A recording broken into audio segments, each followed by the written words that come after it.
Quem cuidaria da economia no seu governo? Definitivamente eu não vou chamar nenhum pistolão do mercado financeiro. Não tem que ser pistolão do mercado financeiro. Até porque o mercado financeiro, vamos lembrar que boa parte dele estava vendendo um Banco Master aí nos últimos 2 anos. Não confio na grande previsibilidade do mercado financeiro. Estaria gente, do ponto de vista, vamos dizer, de uma agenda para o mercado, gente firme? Sim. Estou tendo conversas interessantes, sim. Mas eu quero gente inteligente para entender, o papel da economia com a soberania. 2, o papel da reforma fiscal para abrir espaço de investimento para tudo que a gente precisa fazer no Brasil. E aí eu poder discutir com vocês desfavelização, que para mim é um tema central para a gente tornar o Brasil um país sério. Não só de desfavelização física, mas de desfavelização mental. O Brasil que é um país que está se favelizando mentalmente. E o uso da tecnologia de ponta no momento em que o mundo vai estar todo na inteligência artificial. Então, se eu não trouxer alguém que entenda muito de tecnologia, que entenda muito de IA, de terras raras e de reforma fiscal, e que seja íntegro, eu vou estar enganando a galera. Falar só, vou pegar um pistolão que está aí numa dessas empresas de mercado financeiro. Não vou fazer. Não vou fazer. Quem vendeu o Banco Master, falou que o título do Banco Master era bom, não põe o pé no meu Ministério da Fazenda, ponto. Porque isso foi meter o estelionato nos clientes. E ficaram, desculpa, não sei se eu estou me exaltando, mas tem que falar.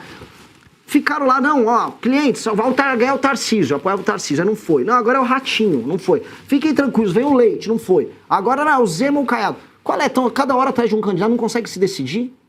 Estão sempre fazendo um trade em cima disso. Eu não vou trabalhar com esses caras, não vou trabalhar em cima de gente que vende previsão, mas não entrega resultado. Mas tem hoje alguém que orienta o plano de governo do senhor para a economia? Eu tenho um time com 200 pessoas que trabalham com o nosso plano no Livro Amarelo e me consulto com gente como, por exemplo, o Tony Volpon, que foi do Banco Central, uma das pessoas mais brilhantes que eu conheço.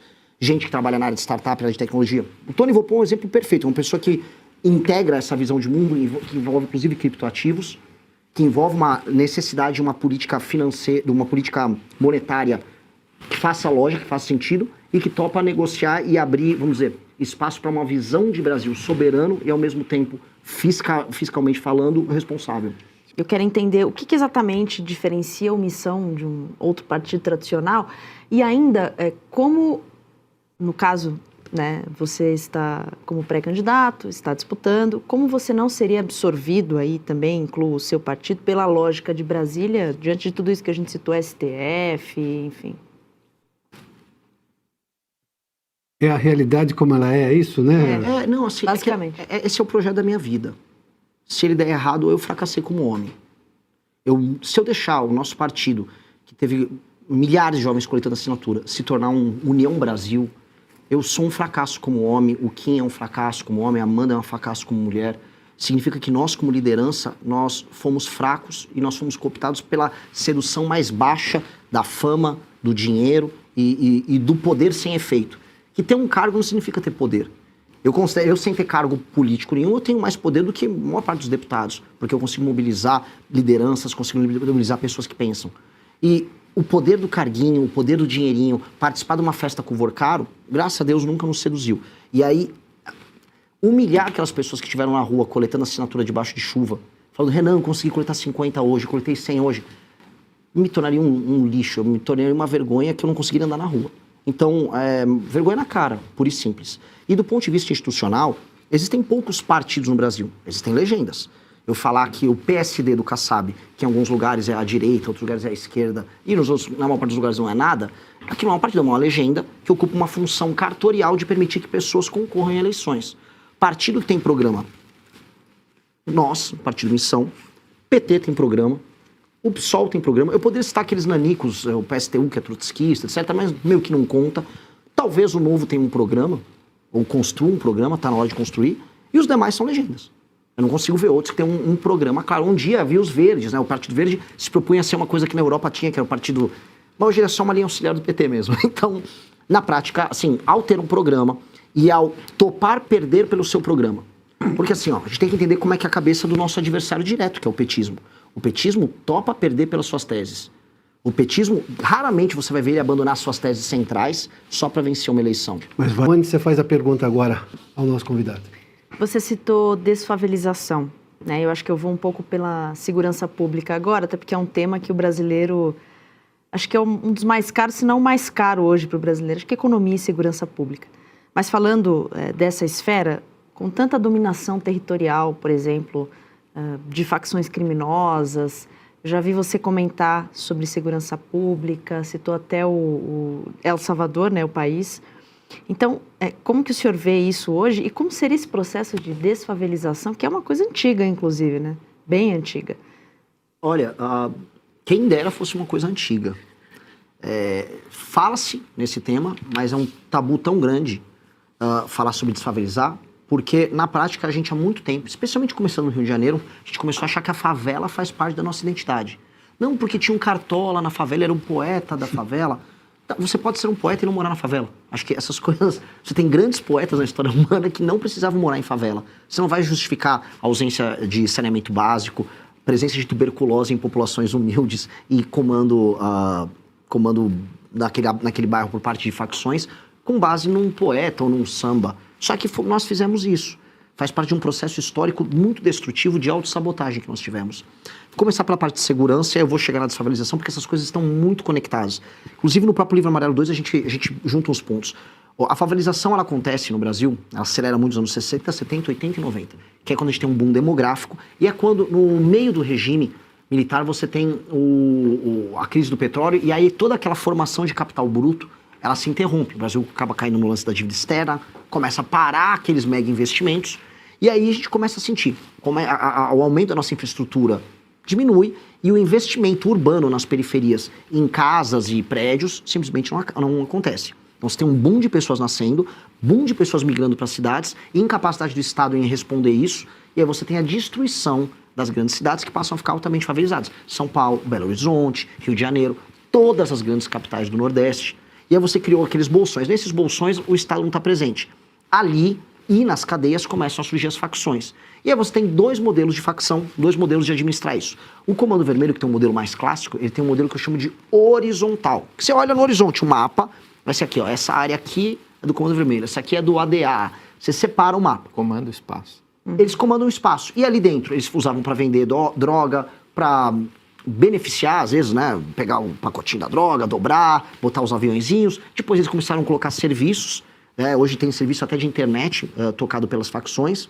E do outro lado, o PCC veio com um modelo diferente. Começa na cadeia. Pode ter também, quando interessa a ele, a dominação horizontal, mas ele faz a dominação vertical, que é a dominação das instituições. Invadem o Ministério Público, invadem polícia, invadem a política, invadem o judiciário, ONGs, empresas do mercado financeiro, combustíveis. Eles estão gigantescos, têm controle de toda a região. Laboratórios de análises clínicas que atendem várias cidades em São Paulo e funcionam. O problema do PCC é que ele funciona. Ele realmente distribui o combustível dele, a REAG atuava no mercado financeiro, eles funcionam e eles são mais difíceis de pegar porque é um inimigo mais invisível.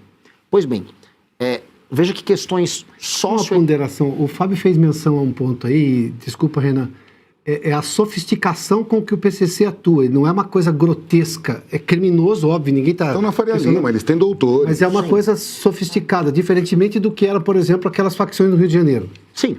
O Comando Desculpa, Vermelho... Fábio, só para complementar. O Comando Vermelho nunca conseguiu ter a sofisticação técnica do PCC. O Comando Vermelho é mais brutal. Tanto que o Comando Vermelho avançou no Nordeste, e eu pude viajar pelo Ceará e pegar. Eles estão tomando o Ceará. Muito por conta da fraqueza do governador. O governador não botou a polícia para resolver, porque não é que eles também contam com grandes tropas. Eles vão indo na ausência do Estado, vão se estabelecendo e tomando os locais. O caso mais bizarro é de uma cidade que chama Santa Quitéria, tem urânio em Santa Quitéria, e o Comando Vermelho se aliou com o prefeito ganhou a eleição usando o Comando Vermelho, e eles estão presentes ali na cidade. É um caso público, todo mundo sabe, o prefeito inclusive foi afastado por ligação com o Comando Vermelho e pagou prêmios para o Comando Vermelho por ter participado da eleição dele, e a população...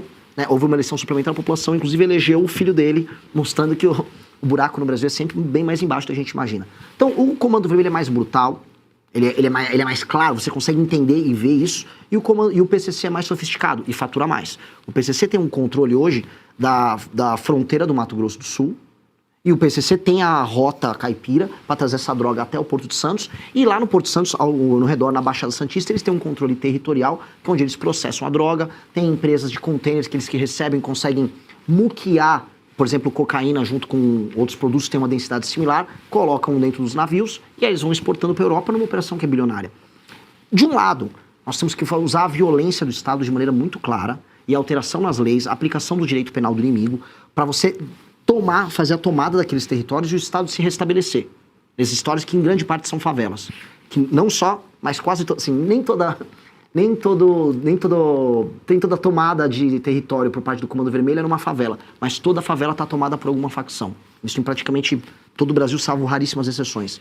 E o Estado atua ali, e do outro lado, para enfrentar o PCC, aí a tal da inteligência. Eu sempre desconfio quando vem uma Tabata Amaral, olha, precisa muito de inteligência. Porque você fala inteligência, mas não fala em aumento de pena. Você precisa das duas coisas. A gente precisa de inteligência, a gente precisa de COAF, a gente precisa de Polícia Federal, para desbaratinar o PCC, acabar com o faturamento multibilionário que eles têm no Porto Santos, e aí você vai destruindo a máquina de negócio. E do outro lado, reocupar territorialmente. E aí, se nós fizermos isso com alterações nas leis penais, nas leis de execução penal, com a qualificação de membros de facções como o inimigo, com um direito muito veloz. Quando a gente fala, quem quer chamar o cara de inimigo? Todo cara que é membro de uma facção, o sujeito ele não tem mais presunção de inocência, ele tem presunção de culpa.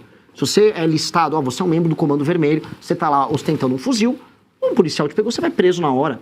Inafiançável, você não tem progressão de pena, você não tem esses recursos. Isso é tratá-lo como um inimigo do Estado, porque ele se coloca como inimigo do Estado. Feito isso, nós podemos aí sim tratar do tema que para mim é apaixonante, que é como recuperar as nossas cidades. As cidades do Brasil são feias. Todo mundo sabe que morar numa metrópole no Brasil é uma experiência muito ruim. A gente fica com aquela loucura, não, o Rio é lindo. O Rio é lindo numa faixa, o Rio está todo favelizado. O Rio está todo destruído. As capitais do Nordeste estão todas favelizadas. São Paulo, o entorno da cidade inteira é favelizado. Aquelas pessoas vivem mal, não tem saneamento básico. E recuperar o espaço urbano, recuperar a paisagem, é recuperar a dignidade institucional do Brasil. E aí a gente pode falar que nós somos sérios. A China não se deixou favelizar. A Singapura era favelizado e desfavelizou. Nós não podemos permitir que a favela seja parte da nossa alma. Que a nossa produção cultural tenha que vir da favela. As meninas na favela, a taxa de gravidez na adolescência é muito maior. Casamentos destruídos ou mães solteiras sem a presença paterna, muito maior. Índices de desempenho escolar dos alunos em regiões em que há favela são piores. Presença do crime, maior. Tá na hora da gente falar, a favela é uma desgraça.